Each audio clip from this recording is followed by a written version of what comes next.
the interests of anonymity, I'll say only that I work in healthcare.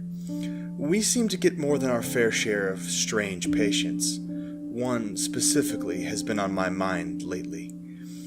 The girl in question, a recent admission, had a story disturbing enough to run through the interdepartmental grapevine fairly often. Tired of hearing the same gossip repeated endlessly, I pulled her file and read it, intending to debunk the rumors.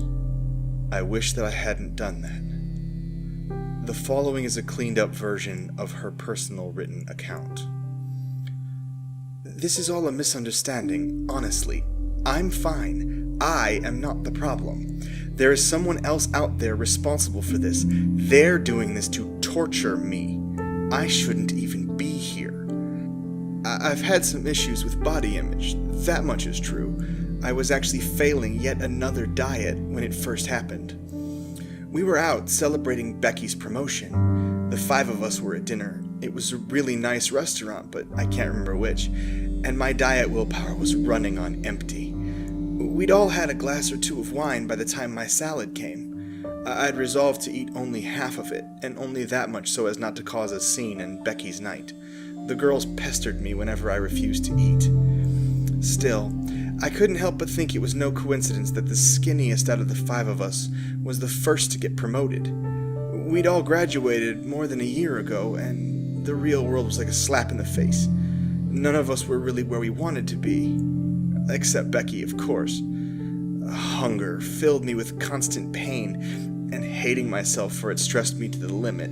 So when the waiter put cheese on my salad, I didn't stop him. I wanted to throw the salad away, to refuse to eat, but I was so hungry.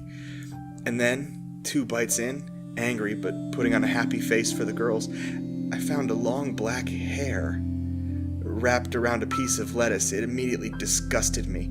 I'd almost eaten it without realizing. We got our meals for free, and the girls didn't even bother me when I couldn't bring myself to eat. The hair had knocked my hunger out completely. I was on cloud 9 for the next day or 2. I wasn't hungry. I wasn't stressed. It was amazing. I thought I'd stumbled onto some great new form of self-control. But the girls thought otherwise. Or maybe just Becky. I was at lunch with Andrea when the hunger began to reach a breaking point again. Depleted, sad, I gave in and ordered a large salad. Andrea smiled and said something about being there for me if I needed to talk. I bet she was in on it. In my memories, her smile seems vaguely sinister and mocking, as if she anticipated what would happen. I found a fingernail in my salad. A fake red fingernail. Those things are disgusting. There are so many germs under fake nails. I know. Lunch was free again, but I couldn't bring myself to eat. The shock and disgust had again knocked out my hunger completely. Part of me was relieved and empowered. I was going on 2 weeks without eating, and this whole disgust thing was really helping me lose weight. But I'm not crazy or stupid. I know you have to eat sometimes. Another day or 2 passed, and I ordered a chicken salad while at lunch with Becky. She kept gloating on and on about her new job, about how her boss was vaguely hitting on her. I hated her so much secretly, even if outwardly I was happy for her.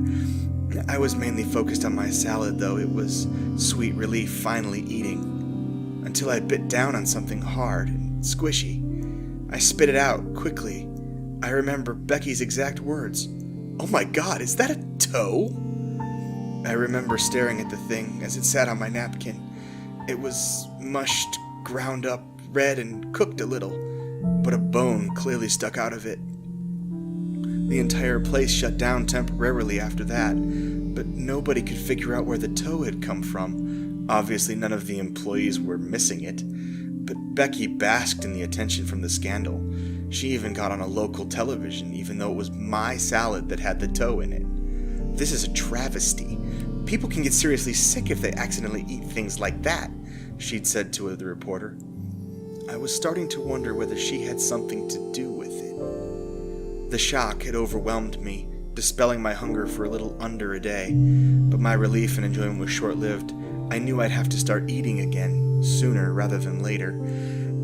Not up for any more of Becky's sick pranks, I decided to scope the vending machines at the mall. I hated myself so much right then, staring at the candy bars and feeling weak. But I had to eat, and I had no willpower left. Chocolate would make everything right. I bit into that thing. So amazing. Sweet, sweet chocolate. It was 2 bites in that I saw something poking out between the wrapper and the candy bar, halfway down. Pulling the wrapper back, I couldn't help but hurl it to the floor as I puked up what I'd eaten. Pressed between the wrapper and the chocolate was what was unmistakably a flap of skin. Had it been sliced off somebody? It had traces of blood on it still. Gah! But how the hell had Becky done that? How had she known? I was full-on terrified and angry then, even if a tiny part of me had been relieved to throw up the 2 bites I'd eaten. Tortured, but still fighting my own urge not to eat. I ordered a slice of pizza at the food court. It came with a large bubble in the crust. Sickly despairing, I ripped it open, finding what looked like someone's cornea cooked inside. Goddamn Becky. She had to be somewhere around, tracking me, doing this to me. Did she have the help of all the girls? I drove. By nightfall, I ended up across the state line. I pulled into a backwater restaurant I'd never heard of. Relieved, I ordered a hamburger from the polite old man who probably owned the place. There was no way Becky or the girls could interfere with my food here. The hamburger, slid in front of me on a quaintly decorated plate, looked like the most delicious thing ever. I still considered not eating, still considered continuing my diet, and I hated myself for giving in, but I didn't want to die. People had to eat. I paused before biting in. Sliding back the bun, investigating the contents, everything seemed normal, until I lifted the tomato from the lettuce. I couldn't tell what it was at first. A pinkish, grayish blob, a bump in the ketchup. I lifted it up by a stringy bit and stared at it until I finally understood. It was a piece of brain matter. I would have thrown up, but my heaving stomach had nothing in it. I drove away from there as fast as I could, continuing in random directions. I don't know how Becky or the girls were tracking or predicting what I would eat, but I had to evade them. Candy bar from the gas station? Nope. Chicken nuggets from the drive-thru? Nope. I still don't understand how they did it. I even begged a younger kid to make me a sub start to finish, watching the entire process, making sure nothing was in it. He handed it to me, I opened up and... I still remember his expression of confusion and horror as I screamed. But there was a strange calm after that. 3 weeks without eating? 4? I knew I would die if I didn't eat.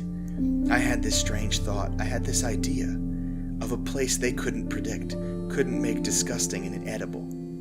I found it.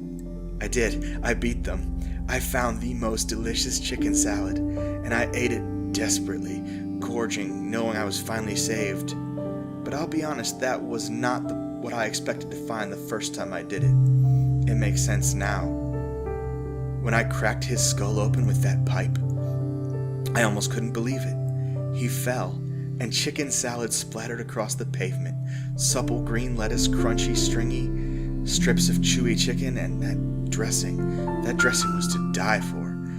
I was finding pieces of people in my food, no matter where I ate, so the only logical place to find something edible was inside people.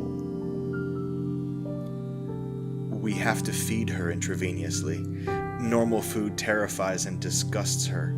The whole thing makes me wonder how, in this day and age, we can still let the media impose unreasonable body images so powerfully on us. Though she's not the strangest patient we have here. She interests me because of her ability to manipulate the nurses, apparently, and nobody ever did figure out who helped her. She convinced someone to sneak body parts into her food the first few times we tried to feed her. At least, that's the only explanation of those incidents that make any sense.